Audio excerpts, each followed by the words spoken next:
Assalamualaikum warahmatullahi wabarakatuh. Kami, perwakilan dari Keperawatan Kritis Sistem Pencernaan, ingin mempresentasikan hasil diskusi kami. Kelompok kami terdiri atas Maharani Afia Pakila, Intan Kanira, Nurbaiti Rahmadani, Juwija Umami, Putri Andini, Sabella Milanda, dan Siti Jasmini. Presentasi pertama akan disampaikan oleh teman saya. Silakan. Hepatitis. Di sini ada pengertian dan penyebabnya. Nah, di sini tuh hepatitis itu dibagi menjadi 5. Yang pertama itu ada hepatitis A, infeksi yang terjadi pada hati ditularkan melalui makanan dan melalui air. Nah, hepatitis A itu bersifat epidemis, perjalanan klinisnya sekitar 1-3 bulan. Di sini tuh hepatitis tipe A itu dapat menyebabkan gagal hepar mendadak. Di sini tuh hepatitis B itu infeksi yang terjadi pada hati ditularkan melalui kontak darah.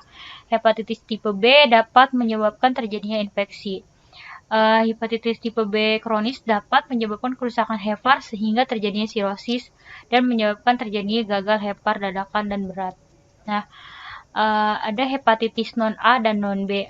Di sini tuh perjalanan hepatitis ini sama dengan hepatitis tipe B. Pasien dengan hepatitis non A dan non B cenderung mengalami kondisi kronis dengan frekuensi lebih besar dan parah. Di sini ada hepatitis delta. Nah, hepatitis delta itu selalu terjadi dengan adanya hepatitis tipe B dan mengandalkan virus ini untuk menyebar. Hepatitis tipe ini ditularkan dengan cara yang sama seperti hepatitis tipe B. Nah, ada juga hepatitis akibat obat.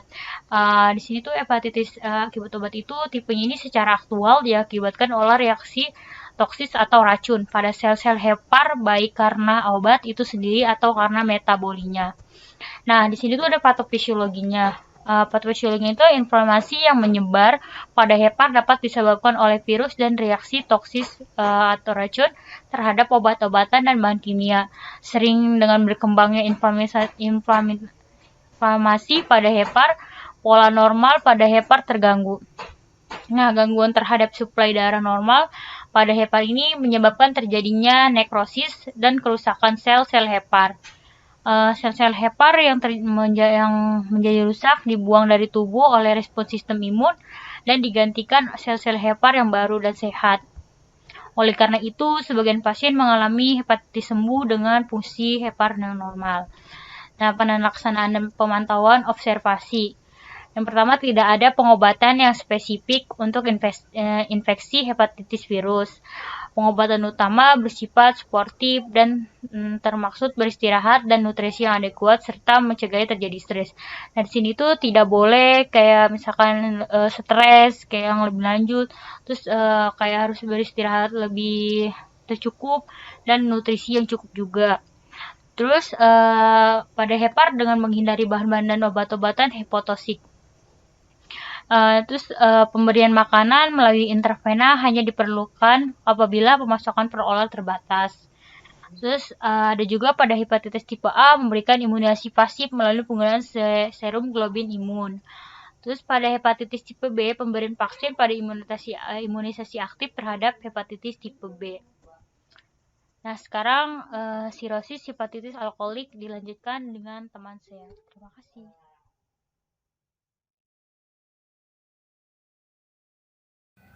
Nah, di sini saya akan melanjutkan membaca tentang sirosis hepatitis alkoholik.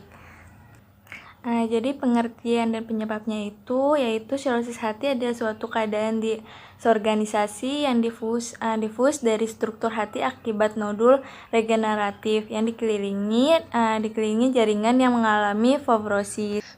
Sedangkan sirosis hepatitis alkoholik disebabkan perubahan hebat pada struktur dan fungsi sel-sel hepar. Lalu ada patofisiologinya yaitu efek tosis alkohol pada hepar menyebabkan terjadinya perubahan hebat pada struktur dan fungsi sel-sel hepar. Perubahan ini ditandai dengan inflamasi dan nekrosis sel hepar yang dapat menyebar. Simpanan lemak dalam sel-sel parenkim dapat terlihat pada awalnya. Penyebab perubahan lemak ini tidak jelas, tetapi sebagai respon terhadap perubahan fungsi enzim yang bertanggung jawab untuk metabolisme lemak normalnya. Pelebaran sel-sel lemak menyebabkan tekanan pada lobule Hepal yang mengarah pada tekanan darahnya. Lalu ada manifestasi klinisnya, yaitu ada ascites dan encephalopati hepatik. Ascites itu yaitu cairan yang kaya protein yang menumpuk di rongga peritoneal akan menyebabkan ascitesnya. Terus komplikasinya itu ini dapat merusak gerakan diafragma dan pola pernapasannya.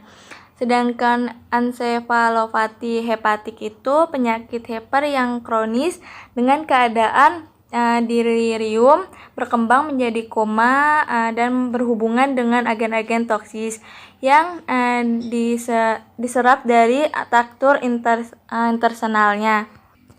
Di sini ada penata laksanaan dan pemantauan observasinya, yaitu ada penata laksanaan pasien pada gagal hiper ditunjukkan dengan terapi supuratif dan pengenalan diri serta pengobatan komplikasi yang berhubungan dengan penyakitnya. Di sini ada pengobatan terhadap pasien ini meliputi pemompaan status kardiopulmonar dan memberikan bantuan bila diperlukan untuk pertahanan fungsi spesifiknya atau keseimbangan cairan dan memompa fungsi hematologi dan nutrisional. Assalamualaikum warahmatullahi wabarakatuh. Perkenalkan, nama saya Maharani Afia Fakila. Saya akan melanjutkan presentasi dari teman saya tadi. Nah, di sini saya akan menjelaskan tentang penyakit pankreatitis akut. Apa sih pankreatitis akut itu? Pankreatitis akut itu sebenarnya kondisi inflamasi yang menimbulkan nyeri, di mana enzim pankreas itu diaktifasi secara prematur dan mengakibatkan autodegresi pankreas. Nah, pankreas ini bersifat ada dua, yaitu akut dan kronis. Nah, gejalanya itu ada gejala ringan sampai yang berat. Nah, penyebab itu apa sih? Penyebab itu sebenarnya banyak faktor ya. Faktor yang itu pertama itu yaitu batu empedu, dan kedua itu faktor alkohol, penggunaan alkohol. Sedangkan patofisiologis itu mekanisme yang pasti tentang bagaimana enzim-enzim dibuat oleh pankreas menjadi teraktivasi untuk melakukan autodigesti kelenjar yang masih belum diketahui. Obstruksi pada di ductus biliary yang menyebabkan tekanan dan pemecahan ductus pankreatit. Aktivitas enzim ini ekskrin pankreas atau reflux empedu dan getah duodenum ke dalam pankreas. Nah, enzim-enzim tersebut teraktivasi kerusakan karena enzim terhadap sel-sel pankreas merupakan hasil dari proses penyakit. Nah, makin banyak enzim pencernaan yang dilepaskan, masalah penyakitnya. Nah, jadi dapat menyebabkan siklus berulang. Pankreatitis akut ini diklasifikasikan berdasarkan gradasi yang ditemukan oleh pankreas di dalam pankreas. Nah, dalam berbentuk ringan terdapat area nekrosis lemak di dalam dan sekitar sel-sel pankreas bersama dengan edema interstitial. Nah, pankreatitis akut ini dapat disembuhkan secara spontan dalam waktu 5-7 jam. 7 hari maksudnya, dengan fungsi endokrin pankreas kembali normal. Sebaliknya, pankreatitis berat itu mengenai semua sistem organ di dalam tubuh kita. Nah, manifestasi klinisnya itu sebenarnya banyak ya, demam bisa. Nah, ini pasien tadi nih demam. Banyak gejala-gejala yang ditimbulkan oleh pankreatitis akut ini, yaitu demam, nyeri, ya kan. Nah, nyeri ini apa sih? Kenapa bisa nyeri? Itu disebabkan karena ada edema di sensi kapsul pankreas. Nah, pembakaran kimiawi disebabkan oleh aktivitas dari enzim pankreas. Nah, demam ini menjadikan gejala umumnya, menandakan adanya komplikasi gastrointestinal. Pada penyakit pankreatitis akut menunjukkan dehidrasi dan shock hipovolemik. Biasanya nyeri ini bisa semakin tambah parah pada saat tidur atau berbaring atau waktu ketika kita makan atau peminum. penata laksanaannya dan pemantauan observasinya apa sih gitu. Ada penata laksanaan itu tidak ada terapi khusus gitu yang dapat menghentikan siklus aktivitas enzim yang pankreas dengan inflamasi dan nekrosis kelenjar ini. Terapi definitif ditunjukkan pada penyebab penggangguannya. Jadi prioritas keperawatan itu medis penata laksanaan pendukung dari pankreas akut ini ada beberapa, yaitu resusitasi cairan ya, dan pengganti elektrolit untuk mempertahankan atau memenuhi volume vaskuler dan keseimbangan elektrolit pasiennya. Yang kedua, terapi pendukung, yaitu terapi pendukung dilanjutkan pada pencegahan sekresi pankreas atau mengistirahatkan si pankreasnya sementara untuk mempertahankan nutrisi pasiennya. Terus yang ketiga, yaitu dilanjutkan dengan pemberian analgesik untuk mengatasi atau mengurangi si nyeri si pasiennya. Sekian penjelasan dari saya. Terima kasih. Wassalamualaikum warahmatullahi wabarakatuh. Pendarahan ulkus peptikum. Ulkus peptikum kerusakan pada mukosa yang melapisi saluran pencernaan akibat serangan asam dan pepsin. Ulkus dapat berlangsung akut dan kronis. JCE Underwood 1999. Di sini ada penyebabnya itu, salah satunya itu 1 ada aspirin, 2 merokok, 3 alkohol, keempat itu peningkatan sekresi asam lambung, kelima ada faktor obat-obatan, keenam ada faktor penyebab lainnya.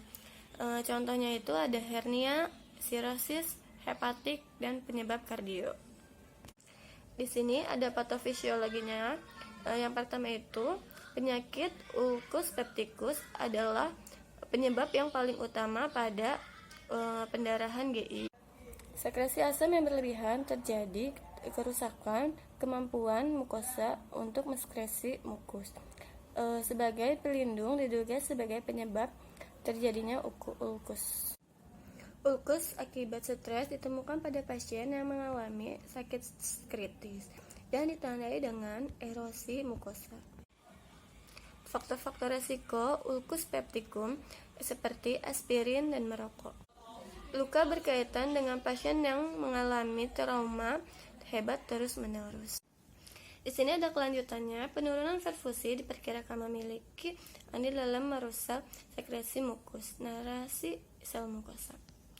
Hemoragi GI bagian atas mengakibatkan kehilangan volume darah tiba-tiba, penurunan arus balik vena ke jantung, dan penurunan curah jantung. Jika pendarahan menjadi berlebihan, maka akan mengakibatkan penurunan perfusi jaringan. Penurunan aliran darah akan memberikan efek pada seluruh sistem tubuh, dan tanpa suplai oksigen mencakupi sistem tersebut akibat mengalami kegagalan. Di sini ada manifestasi klinis, riwayat kesehatan termasuk pernyataan mengenai tanda-tanda dan gejala-gejala dan adanya faktor pencetus. Pasien menunjukkan kehilangan cairan dari traktus GI dengan berbagai cara, termasuk hematemesis dan melena. Hematemesis adalah cairan lambung yang dikeluarkan berupa muntahan yang berwarna merah marun atau merah terang, diakibatkan dari perdarahan hebat dan sedikit kontak dengan asam lambung. Melena adalah adanya darah pada feses. Di sini ada penata laksanaan dan pemantauan observasi. Pertama itu, penelaksanaan pasien dengan pendarahan GI adalah unsur kolaboratif. Intervensi awal mencakup 4 langkah, yaitu kajian keparahan pendarahan, ganti cairan, dan produk darah dalam tubuh yang mencakupi untuk mengatasi shock. Terus ketiga, tegakkan diagnosa penyebab pendarahan. Keempat, rencanakan dan laksanakan perawatan definitif. Contohnya itu terapi endoskopi, bilas lambung, pemberian pitresin. Keperawatan juga secara khusus memperhatikan respon-respon psikososial terhadap pasien dengan pendarahan. Respon pasien mencakup dari ketakutan dan ansietas.